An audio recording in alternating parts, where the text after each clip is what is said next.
has just started and we are getting a whole bunch of badass anime that are sure to level up the game. The animations are getting better and the new characters are total chads.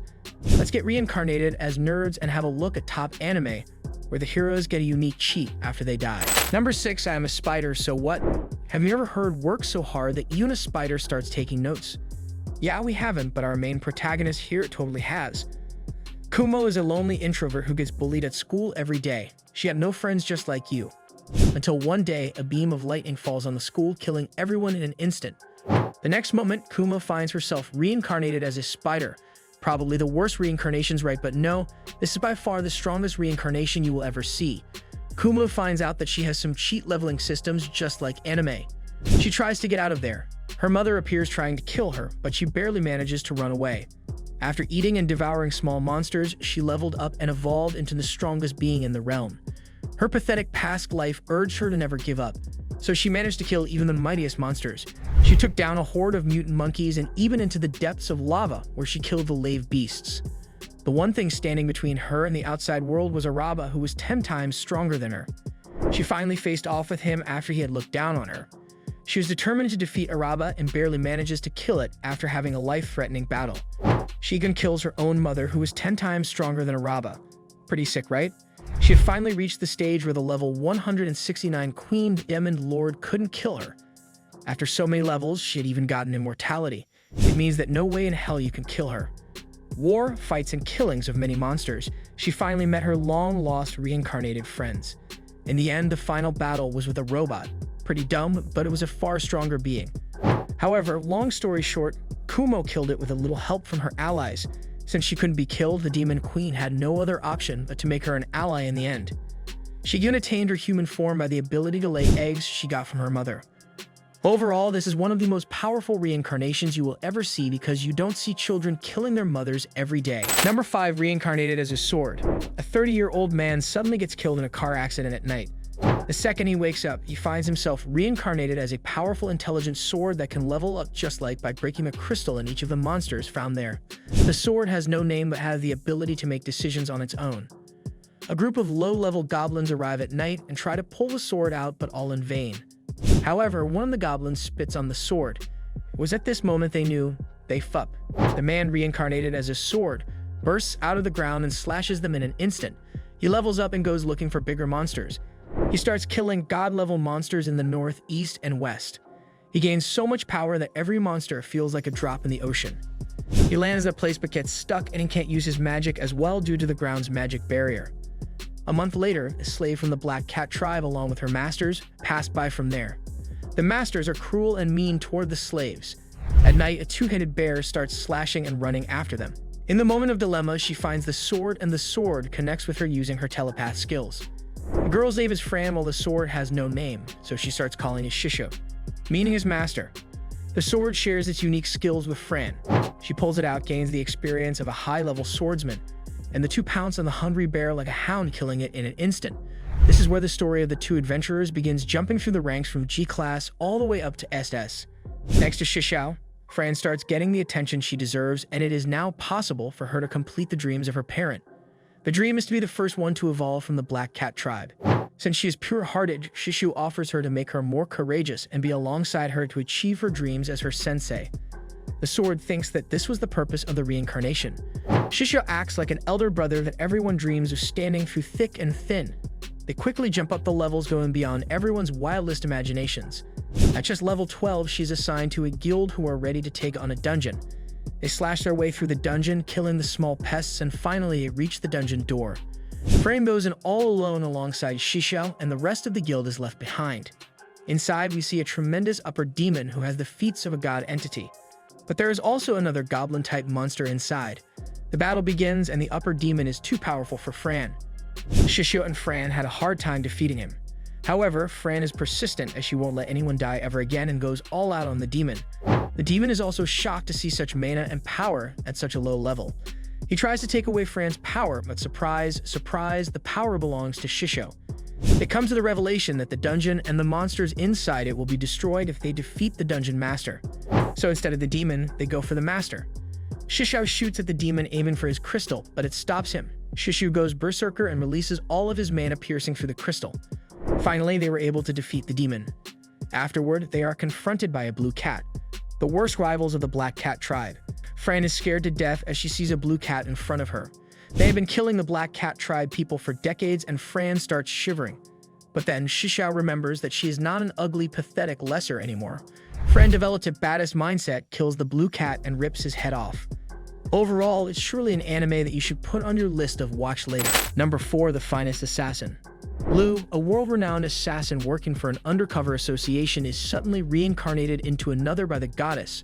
After his death, the goddess tells her to kill the hero of the world he is being reincarnated in. So Lu agrees to do so. Hence, Lu is sent into the other world to carry out his mission when he's just born into a noble family. The condition of the goddess is that he can't kill the hero until he's 18 because he is the only one who can defeat the demon lord. After that, he will become corrupted by the powers so Lu can go all in on him. And then we go on the typical anime journey of the hero training his ass off. His father trains him hard so he can become the next heir. He also invites Lu to medicinal experiments as they have to be physically fit as well. Chai and Lu's father invites Dia to train Lu for magic spells. The duo got along pretty well, and Lu started to make weapons out of his bare hands. Dia gave Lu a mana stone to conserve his mana, but the stone went boom. Dia was surprised to see such mana. Then after the training, Dia goes home and Lu keeps training. One day, he sees a couple of wolves and they are hunting on a little girl named Tart. Lu saves her and she starts serving Lu. Turns out that Tart has mana that will be helpful in defeating the hero. After a couple of years, both turned 12, and thanks to Lu's medicinal experience from his past life, the kingdom, Tarth became famous. Lu goes to a different kingdom in disguise to make trade, where he finds the girl Maha, who also has mana powers. Maha and her orphan sisters are used as toys, but Lu breaks them free from their imprisonment. Pretty dope, right? Then they expand their business, kill some old evil bastards, and finally they find a divine weapon used by a person named Satanta. They predict that he might be the hero. In the end, a fight breaks down between the rebels and Dia's kingdom. They ask Lu for help and assassinate Dia, but this is all just a setup. When Lu is about to fake the death, Satanta arrives at the battlefield and charges his divine weapon. Lu thinks that this is it and launches a projectile into the space. However, it will take some time for the projectile to hit the target. Lu wastes some time waiting for the right moment. Finally, he flips a coin to start the battle, and at that instant, the projectile hits the target, making a nuclear explosion. Elvin is also hurt but manages to survive. Then they go back to the kingdom of Tarth, and Dia starts living with him as his sister. But to our surprise, Satmenta was not the hero, and the hero is yet to some. So if you love assassins combined with divine power and seductive girls, you should watch this one immediately. Number 3, Reborn to Master the Blade. Next up in our list is the story of an old lad who is a king, but just as he's about to die, the goddess appears and asks for a wish. Just like a normal person, most of us would want to be a better king, but this old bastard wanted to be born again, so he could master his sword skills. Pathetic. He's reincarnated decades after his death. After he's reincarnated, the King Inglis is now a girl Inglis. Shocked to death, but he accepts his faith. She had the power of Aether, the thing that controls everything in that world. She can yield it to burst open anyone's anything, you know what I mean. Even as a baby, Inglis was able to crack open a dragon with a single beam of Aether. Just like Norse gods, the more older the god, the more powerful he is. That's the case with Inglis. Her aim now is to fight powerful badass monsters since she can't become a knight, because she used Aether to not have a sign on her hand. So her journey starts to become the master of blade and kill everything that stands in her path. However, she is quickly overwhelmed whenever she sees a strong opponent, but ends it in dust sooner or later. This reincarnation is truly one of a kind. Number 2, Saga of Tanya. Imagine being a cocky supervisor and firing someone. Well, that's not just an imagination, but a reality for our protagonist Tanya. In her previous life, the supervisor got pushed on the rail tracks after he was fired by him, but suddenly, the time stops and God speaks through the people to acknowledge him.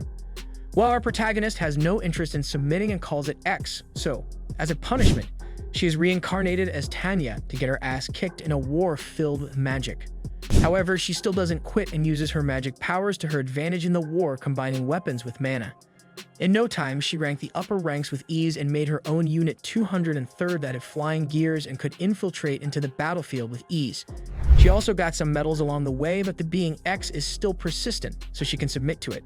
But our protagonist doesn't give a shit about it and lays waste to the enemy, confirming that the man has the power to change his fate, and there is no superior thing as God. However, the cycle keeps going with X controlling the enemies to make Tanya submit to her. So if you love war and some war menace that just loves to kill and fly, this is a must-watch anime. Number 1, Back Summoner. This is by far one of the most underrated reincarnation anime. Elvin, a normal dude, is accidentally killed by gods, so the goddess Elfina asks for one last wish. He says that he wants to be reincarnated, with Elfina becoming his slave. A slave goddess sounds interesting. The second he wakes up, he finds himself in another world, and the system tells him that he is actually a S-rank summoner.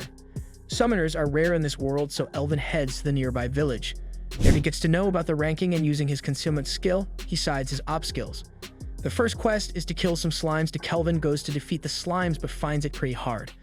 Then he knocks out one of them and captures him using his summoning ability. In fact, the S-rank ability of Kelvin also gave his summoning 100 plus skill points. Kelvin names the slime Clotho and goes back to the village. Days go by and he levels up quickly when some people start suspecting him, and a bunch of D-ranks come to ask Kelvin to join them, but Kelvin challenges them. So they go on to kill the dungeon boss, but Kelvin sets up a trap and defeats the D-rank members first, as they were murderers preying on small players. Finally, Kelvin faces off with Gerard, who's a total Chad and cool uncle. Kelvin and Gerard fight off to see if he is really capable of combat, and Gerard also joins the party. At dawn, Kelvin goes on to buy an elf named Eiffel, who is cursed by a dragon. So he breaks her free from her curse and tells her about his abilities in the party. The next day, Elvin is called by Leo, the guild master, to take on a demon, the strongest monster in the kingdom. Elvin has leveled up and so has his party, so he goes to take on the demon. The demon is actually chained up, and her guardian is Victor, who is the only person left that Sarah, the demon princess, knows about. After a decisive battle with the party, Victor is defeated, and Kelvin promises him that he will take care of Sarah.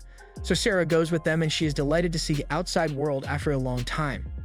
At night, Kelvin goes to his new home and thinks that he can finally summon Elfina. So he does, and Elfina arrives at the scene with her majestic personality. The next day, Elfina greets everyone and also gives a reward to Elvin, saying that it can summon a hero from any reality. Elvin is a bit hesitant, but Elfina comforts her, and he finally summons the hero. A small child named Rio is actually the hero. She was diagnosed with a disease, but she is thankful to Elvin. Since Rio is pretty similar to Leo, the guild master, Elvin names her Orion. Later that night, Kelvin sees Elfina, Sarah, and Ryan beside him, and he is so delighted to see how his life turned around. The next day, the king orders the party to go to the Elven village, which is being under attack by Tristan Kingdom. So they move on the orders, and Kelvin is happy that he will face off against new powerful opponents. At Kingdom Tristan, the kings and queen have gathered a meeting, saying that the three kingdoms can go to war with them. They think they are more powerful and leave it to Clive to decide what to do. When the party arrives at the village, they see a bunch of people controlling monsters, so finish them off.